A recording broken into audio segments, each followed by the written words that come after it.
Hello everybody, welcome to Snyder's Inc. Wrestling. And today we have got the final SummerSlam we're going to be doing for a while. SummerSlam 2001.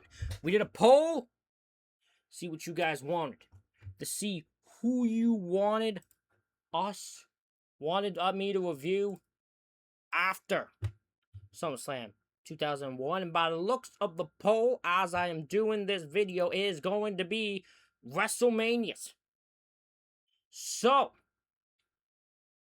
that's what we're going to be doing. We are going to be doing WrestleManias from WrestleMania 18 until this year.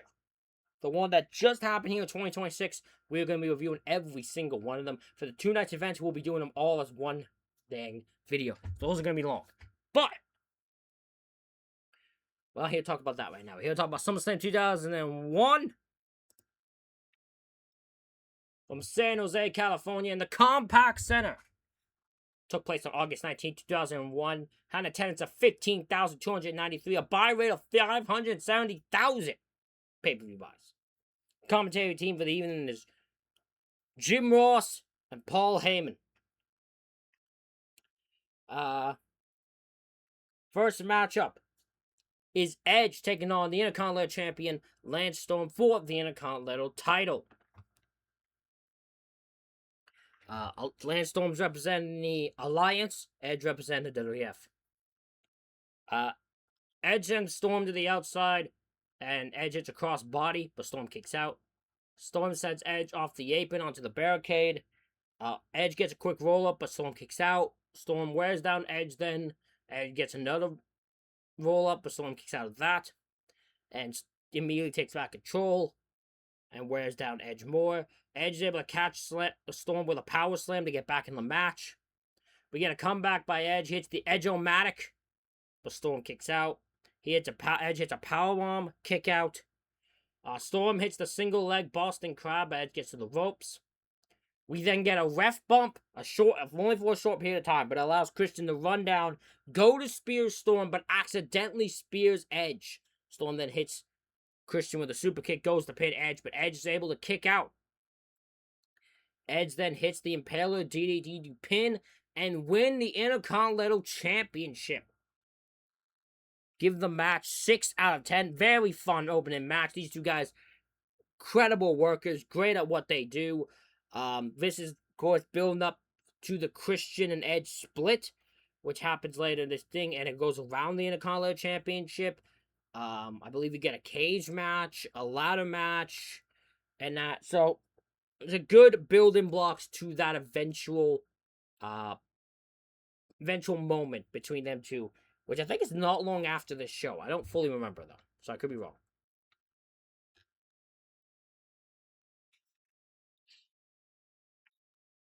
Our next matchup is a 6-man tag team match, as the Dudley Boys, Bubba Ray and Devon, team up with Test, who has betrayed the WWF and joined up with the Alliance. They're representing the Alliance. Taking on the APA and Spike Dudley, who's accompanied by Molly Holly. They are representing the WWF. I don't know the full story of this, but Test recently was accused, I think, of leaving or working with the Alliance. So the APA whooped his ass. And then Test was like, screw y'all. I'm going to screw you out of your belts. And join the Alliance. In fairness, kind of justified. Understand Test's perspective there completely. And they're like, well, APA trying to apologize. I'm like, yeah, you still whooped his ass, though. Like, apology's not going to fully just be like, my bad. Whoopsie. And then it has to be like, oh, good man. Like, that's not how that works, brother. That's not how that works. We get the suplex neckbreaker double team by Dudley's to Farouk. Farouk gets a spine buster. We get a DDT by Bradshaw to Devon, but he kicks out. Bubba hits one of the most insane stun guns, because he goes to do the stun gun move where he drops you on the top rope, the way I think Austin used to do it, to Spike. But Spike goes so high. It's one of the most insane ones I've ever seen. They then beat up Spike Dudley. The Dudleys then set up a table, which is random because it's not no DQ, so why are they doing that? We get a double flapjack to Spike, but he kicks out. Devon goes for a splash, but Spike moves. And he's able to get the hot tag to Bradshaw. Bradshaw hits a powerbomb to Test, but Bubba pulls him to the outside. While all that's going on, the ref's distracted. Spike goes for a Dudley Dog on Test, but Test just pushes him out of the ring through the table. The ref's checking up on that. Bradshaw hits a clothesline from hell, but while the ref's distracted with checking on Spike, Shane McMahon runs in and hits Bradshaw in the head with a chair. Test then pins and wins. Again, I give it also 6 out of 10. It's a very fun matchup. Shane McMahon, I don't really know why Shane got involved in this particular matchup. Because I feel like there's more important matchups that he doesn't get involved in. So I don't know why specifically he got involved there. Except to set up the spot later in the night. But besides that, I don't know why he's getting involved here. But helps the Alliance get their first victory on the night. So I guess that's probably why.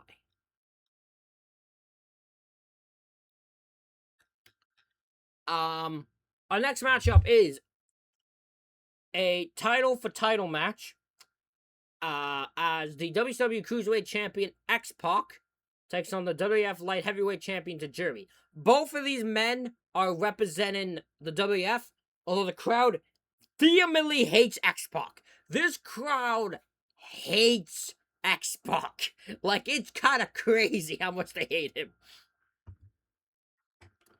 Tajiri hits a standing moonsault, and we get a baseball slide. Springboard moonsault by Tajiri. X-Pac hits a spin kick and a sit-out powerbomb, but Tajiri kicks out. Tajiri gets a comeback and gets a back elbow, but X-Pac kicks out. We get the Tarantula by Tajiri. X-Pac counters a crossbody with a pin, but a kick out. Tajiri hits a bridge in German, but X-Pac kicks out of that. X-Pac dives onto Tajiri on the outside. X-Factor, but Tajiri kicks out of that. Albert then makes his way to ringside, part of the X-Factor. When Albert gets on the apron, Tajiri missed him. And then he turns around into a low blow, followed by second X-Factor for X-Pac to win. I give it 5 out of 10. Perfectly fine matchup. These guys are good at what they do. Very quick. But I do find... I thought this match could have still been a little bit better. I think a few more minutes could have helped these guys. But that's just my opinion.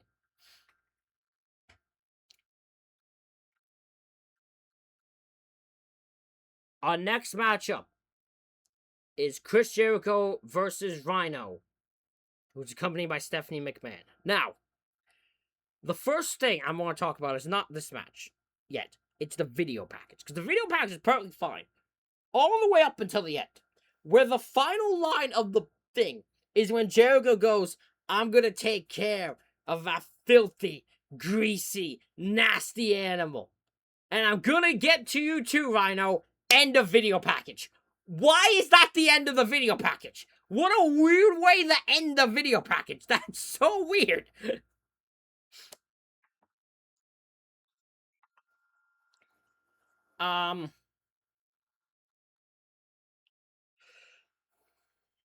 But Jericho hits an axe handle off the top and sends Rhino to the outside. Rhino, and this is insane, Rhino catches Jericho midair with a gore on the outside. No selling. They don't sell it as a gore. But if you watch it, it is very obviously a gore. Like, he does the entire... It's a fucking gore off the top. Like, he catches him with a gore, but they don't sell it as if it's a gore. Very odd. I don't know if it wasn't meant to be, but it definitely looked like a gore. Rhino wears down Jericho after that. Stephanie slaps Jericho very hard. Classic Stephanie slap. As ref is distracted. Rhino hits a TKO, but Jericho kicks out. Rhino goes for a top rope splash, but Jericho moves. Jericho gets a backslide, but Rhino kicks out. Jericho then makes a comeback.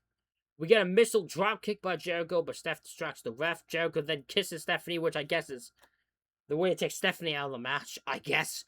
Because Stephanie's then no part of the matchup after being kissed to unconsciousness. I don't know what happened, but for some reason that just took her out of the rest of the help and Rhino the rest of the match.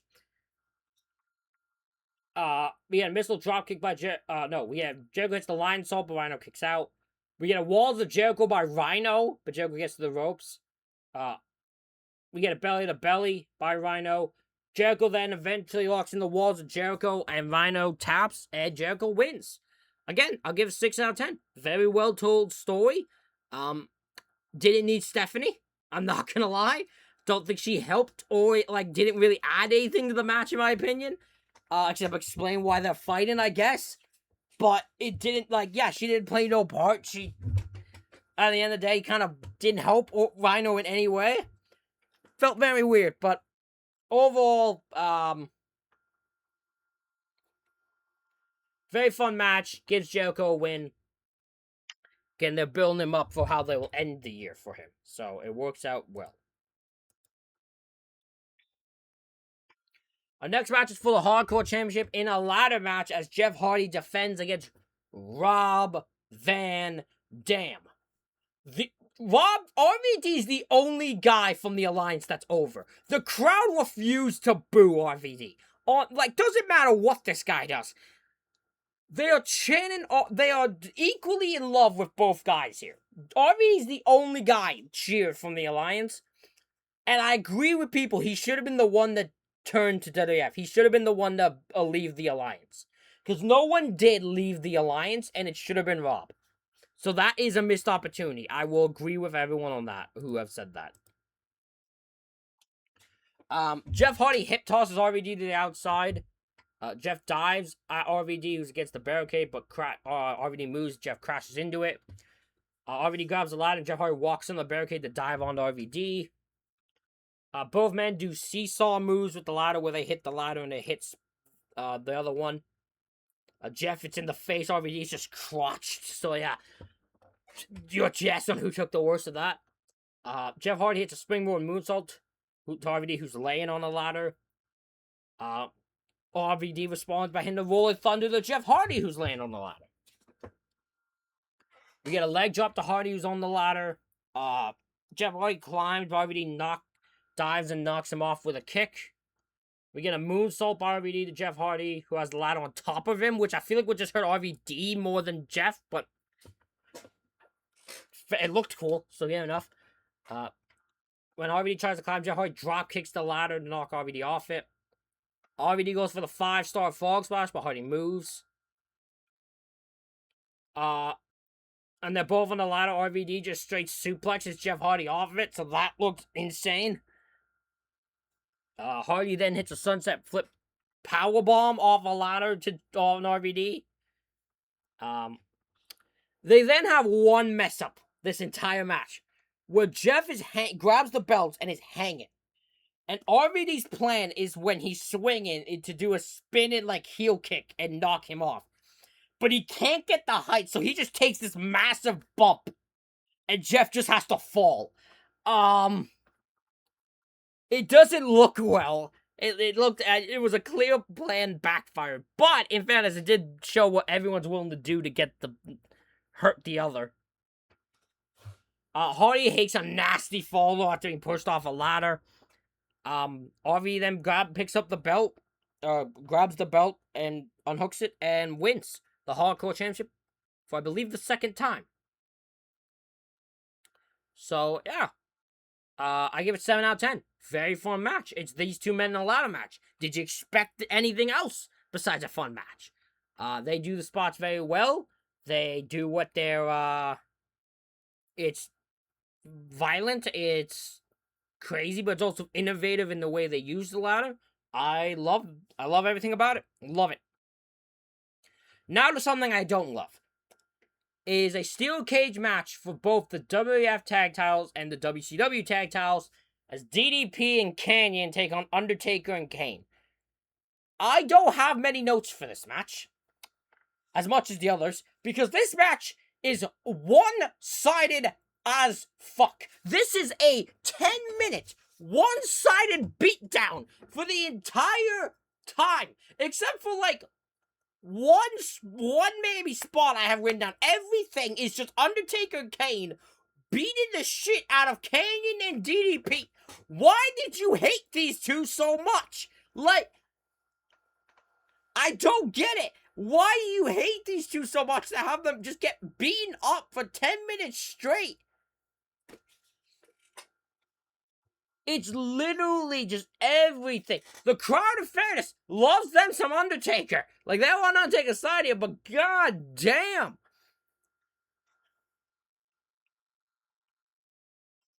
Like, Undertaker, Canyon and DDP trying to escape. They bring DDP down, and Dane is stopping Canyon, and Taker's just like, let him go. We're just gonna keep beating up DDP, and watch what they do. They just keep beating them up. They hit him with the last ride, they pin him, and they win. Like, this whole match is just one-sided beat. It's bullshit.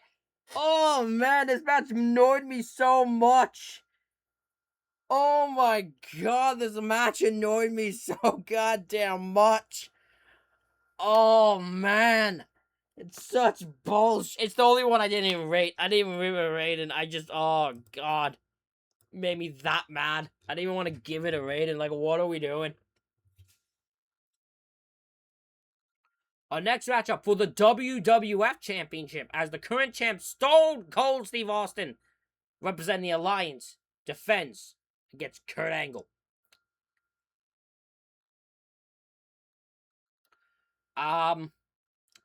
So Austin at Invasion joined the Alliance and turned their back on WWF for the funniest reason I have ever heard someone leave and join the other Invasion, which is Austin was mad that Vince was hugging Kurt Angle. I'm not joking. That was his reason. He was annoyed that Vince was hugging Kurt Angle, so he turned his back on the WWF to join the Alliance. That is hilarious as fuck. That is amazing. Like, that is hilarious. This match, though, is a very, very good match, except for the finish, but we'll get to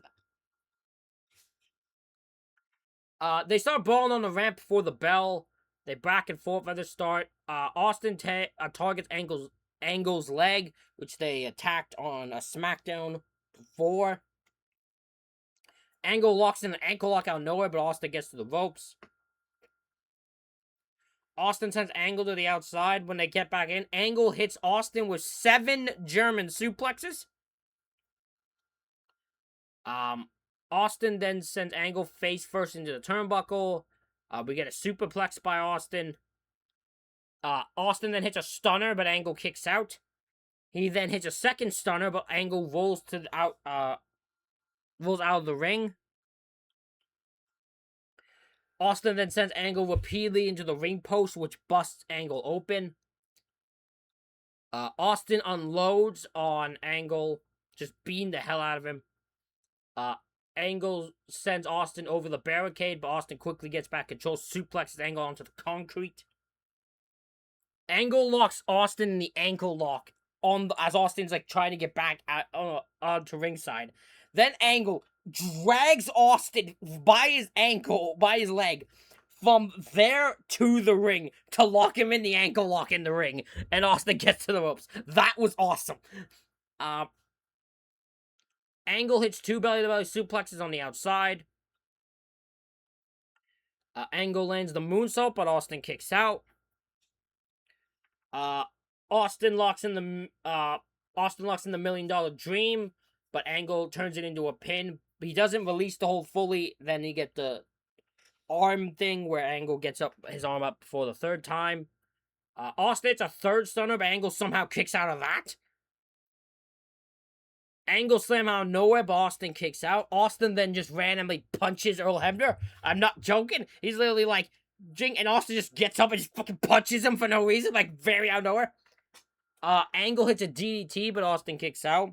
And Austin then hits a low blow to get DQ'd, but the Mike Chioda, the WWF referee, refuses to DQ him. So Austin hits a second referee. Hits a second referee.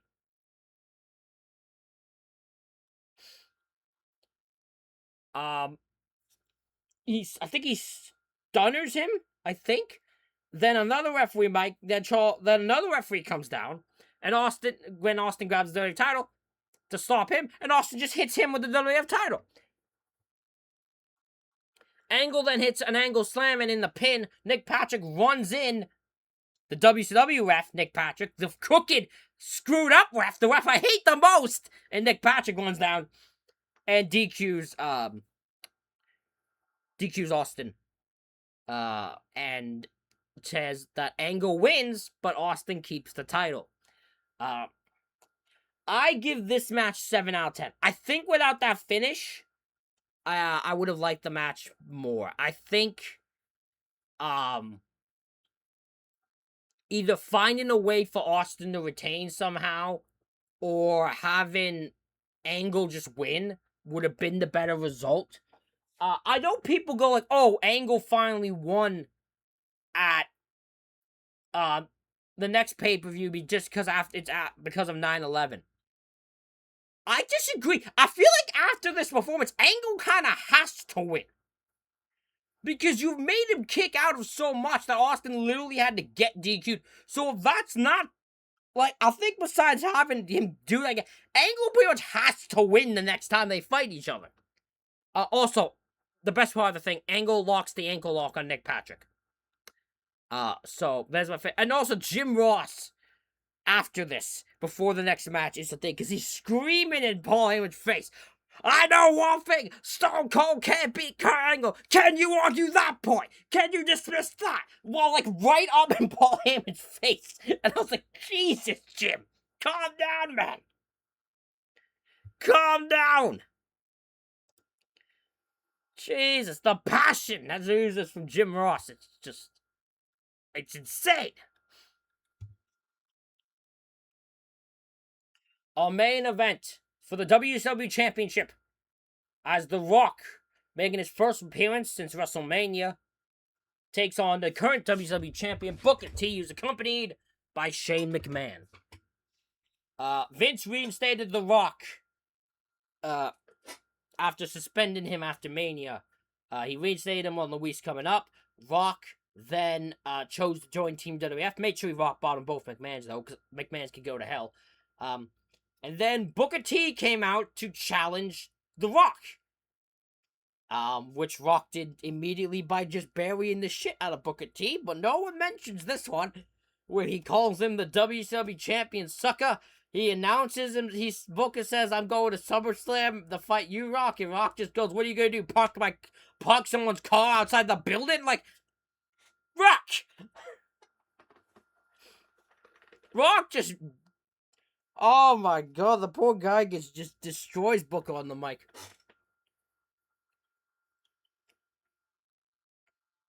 So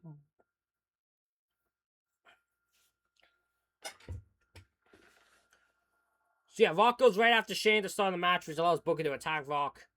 Rock, though, does send Booker crashing into Shane, which ends up causing Shane to hit the barricade. Rock gets a roll-up, but Booker kicks out, and Booker gets back into it with the leg lariat. They fight on the outside, and Rock is crotched on the barricade. Booker is clotheslined, though, on the outside, and he's able to gain control. Booker then gets control. Rock tries to fight back, but Booker cuts him off. Rock then locks in his terrible sharpshooter, but Shane distracts the ref. We get a super kick by Booker T, but The Rock kicks out. Rock sends Booker T into an exposed turnbuckle that Shane did earlier. And then he hits a DDT, but Booker kicks out of that. Shane then hits Rock with the WCW title. The APA rundown. And Farouk chases Shane around the ring, leading to a Bradshaw clothesline from hell to Shane, which looked nasty. There was some put into that. We get a bookend, but The Rock kicks out. Rock makes a comeback, hits a spine buster and a people's elbow, but Shane grabs the ref. Rock then hit rock bottom Shane on the outside. Booker then hits a spine buster and the scissor kick. And then he does the spin-a-rooney. But The Rock just kip up, hits the rock bottom, pins him, and wins. As a main event, I give it 6 out of 10. It's still a fun main event, but finish annoyed me a bit. Because you just buried the shit out of Booker's finish with that. But The Rock gets the WCW title. He brings one world title back to the WWF, which was the whole point. Show-wise, I give it 8 out of 10. I really enjoyed watching this show. I had fun with most of the matches, except the tag title cage match. I enjoyed most of the other matches. Most of the matches were at least really good to great. Yeah, I really enjoyed them. I feel like this show gets a lot of hate, and I don't know why. But ladies and gentlemen, let me know what you think of this show in the comments. Hit the like button, hit the subscribe button. Again, we will be back for WrestleMania 18, which is The Rock one-on-one with Hollywood Hulk Hogan. So make sure to like, subscribe, and I'll see y'all for the next one.